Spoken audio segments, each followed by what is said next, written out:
नमस्कार शेतकरी मित्रांनो, तर आज आपण आलेले ज्ञानेश्वर भाऊ यांच्या लावून भरपूर असा लॉट आलेला आहे, बघू शकता। नमस्कार ज्ञानेश्वर भाऊ। नमस्कार भाऊ। किती म्हशी आणलेत आज?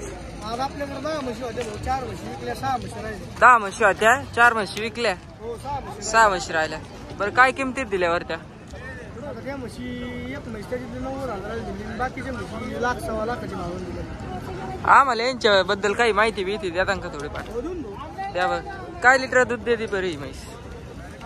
आपल्याला 100 लिटरची कॅपॅसिटी सांगितली। हा काढलेलं आहे 100 लिटर। हा आपल्याला 100 लिटरची कॅपॅसिटी सांगितली। आपण जी येणार आहे आपल्याकडे येणार आहे शेतकऱ्याला, आपण 100 लिटर दुधाची गॅरंटी देणार नाही। हा आपण 14 लिटर दुधाची गॅरंटी देऊ। हा आणि 1-2 लिटर मागं पुढे सांगितलं असतं। हिची किंमत काय सांगितली? तिची किंमत सांगायला 1,35,000 रुपये। 1,35,000। आणि हिच्या खाली काय टोन गाय का काय? टोन गाय का? हा भाऊ 1,35,000 व्यवहारात बसल्या कमी जादा। आणि हिचं काय सांगितलं? 1,15,000। आपल्याला 12 लिटरची गॅरंटी आली। 12 लिटरची गॅरंटी। शेतकरी मित्रांना तुम्ही काय गॅरंटी? आता ही आपल्याला 12 लिटरची गॅरंटी दिलेली हा माझ्या नजरेने मी 13-14 लिटर कॅपॅसिटी देईन दुसऱ्या माझ्याकडे येणार आहे। हिच्या खाली काय पार्टी काय? आईच्या खाली पार्टी पार्टी का? हा रात्री जनली भाऊ। रात्री जनली का? हिची काय किंमत आहे? तिची किंमत 1,15,000 रुपये। 1,15,000 का? हा भाऊ व्यवहारात बसल्या काही कमी जादा? कमी जास्त होईल ना भाऊ। आणि जय शंभो डेअरी फार्म मार्फत झाले तर? जय शंभो डेअरी फार्म मार्फत जर शेतकरी मित्र आपल्याकडे आले तर अंगाच्या सगळ्याच्या खात्रीशीर म्हशी भाऊ। आणि हिचं काय सांगितलं? तिचे सांगायला 90,000 रुपये फक्त। 90,000 रुपये। 1-2 दिवस घेईल। 1-2 दिवस घेईन का? काय लिटर दुधाची? 10 लिटर दुधाची बोली। आणि हिची? सांगायला 85 आहे। 85? हा भाऊ ती कशी गाभण आहे का जानलेली? हा ती गाभण आहे। तिची काय किंमत आहे? किंमत 85,000। 85,000। किती लिटर दूध काढीन बरं? 10 लिटर दुधाची गॅरंटी। हिचं? 5-6 दिवस झाले का? किती लिटर दूध देते? 4-4 लिटर। 8-9 लिटर दूध काढीन। तिची काय किंमत आहे?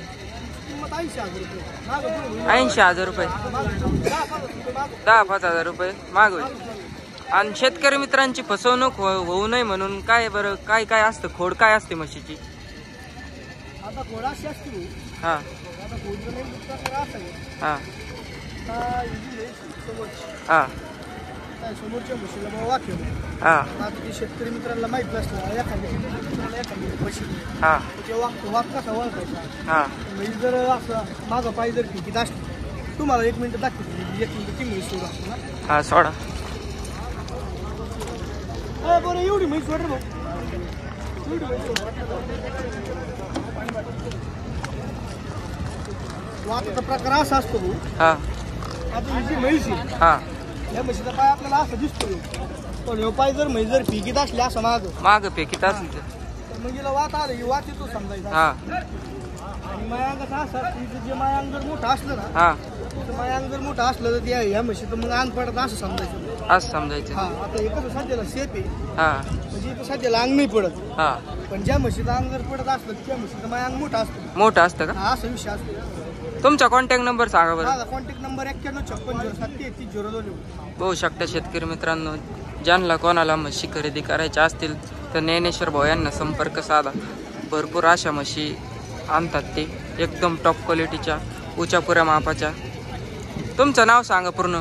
माझं नाव ज्ञानेश्वर वारेकर, गाव घोडेगाव, तालुका नेवासा, जिल्हा अहिल्यानगर, शिंगापूर जवळ फक्त घोडेगाव 5 किलोमीटर आहे। फक्त 5 किलोमीटर आहे। फक्त 5 किलोमीटर। बघू शकता ज्यांना खरेदी करायच्या त्यांनी घोडेगाव बाजारात यावे ज्ञानेश्वर भाऊ यांच्याकडे। घोडेगाव हा बाजार सगळ्यात प्रसिद्ध बाजार आहे, एकदम टॉप क्वालिटीचा। ज्यांना खरेदी करायच्या त्यांनी स्क्रीनवर दिलेल्या नंबरवर संपर्क साधा। धन्यवाद।